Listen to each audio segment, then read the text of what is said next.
VP5? My name is Bob Pettway. I was in VP5 from September of 1961 to March of 1964. And what was your rating? I was an aviation electronics technician, third class petty officer. And were you friends with, or you knew the lost crew members? I knew them. I knew all of them except the Dr. Brown. Of course, I'd never met Dr. Brown, but I knew the others. There were a couple that were pretty good friends of mine. One that was one of my running mates, Norman Russell. We used to hit the beach a lot together.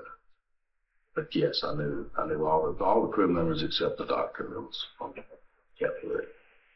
Okay, and now, Mr. Pettway, you were one of the instrumental people in trying to encourage the government in sending a second recovery mission. Could you tell us a little bit about your efforts in that?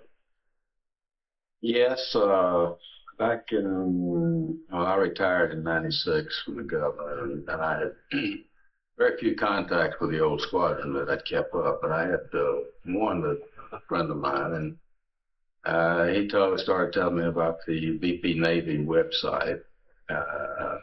Told me that they had some pictures, some old crew pictures on there, and I was in one of them. So, I got on the internet and went to the VP Navy website, and it was then that I discovered that this was the year 2000, that I discovered that the LA-9 aircraft had been discovered.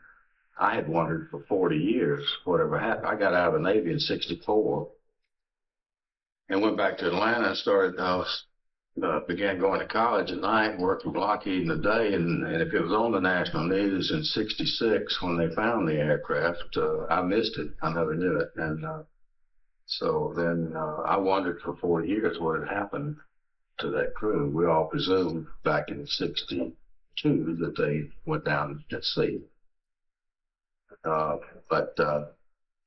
Anyway, I discovered on the site that they had about them being located in 1966, and then I became curious, and I used the internet to try to find out more information about the incident. And I wrote letters to the Navy to get for freedom of information, for more information from the Navy Department. I ended up getting congressional help, assistance from my congressman to get information from the Navy about the incident. And I tracked down Dr. Brooks through the internet. Actually, my first attempt was to a library that I found on the web about Greenland Library. And I contacted a librarian up there who told me about Dr. Brooks and how I might reach Dr. Brooks. She didn't find anything in her library about LA-9 and the crash and so forth, but she put me in touch with Dr. Brooks.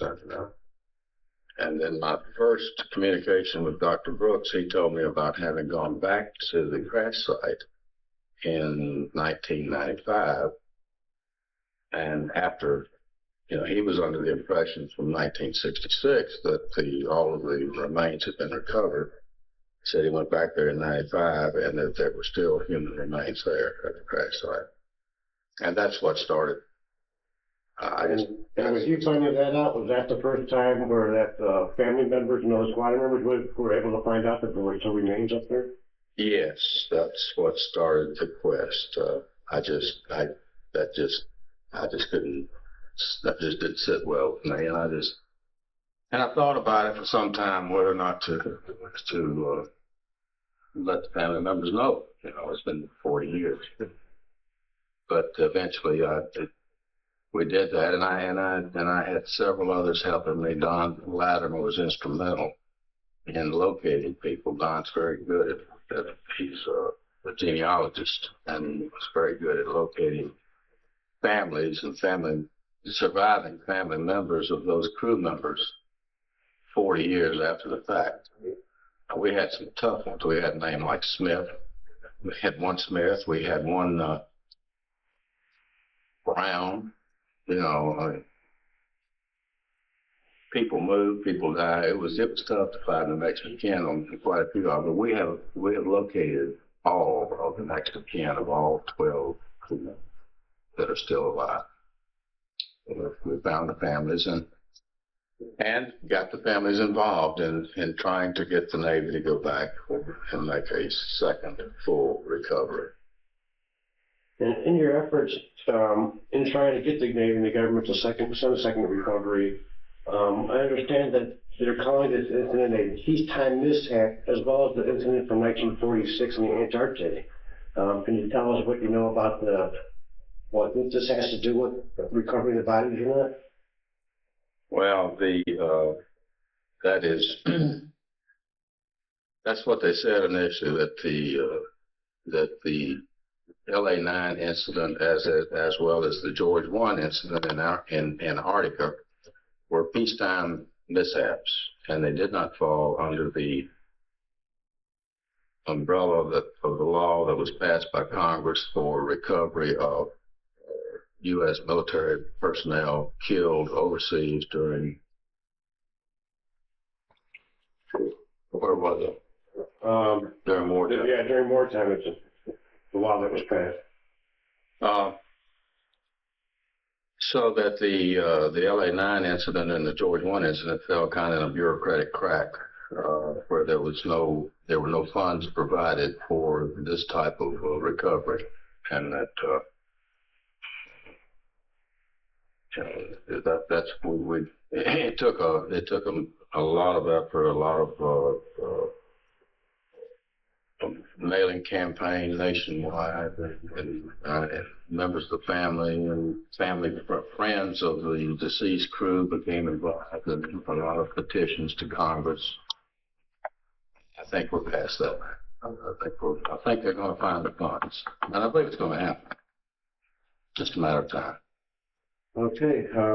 Is there anything else that you think you'd like to add?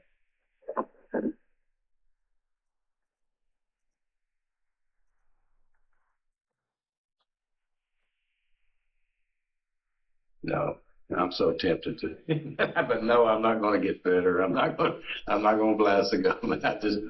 No, I'll let it ride. Okay. We just want I just want to see them recovered. It's been, as far as I'm concerned, a national disgrace, but to left them there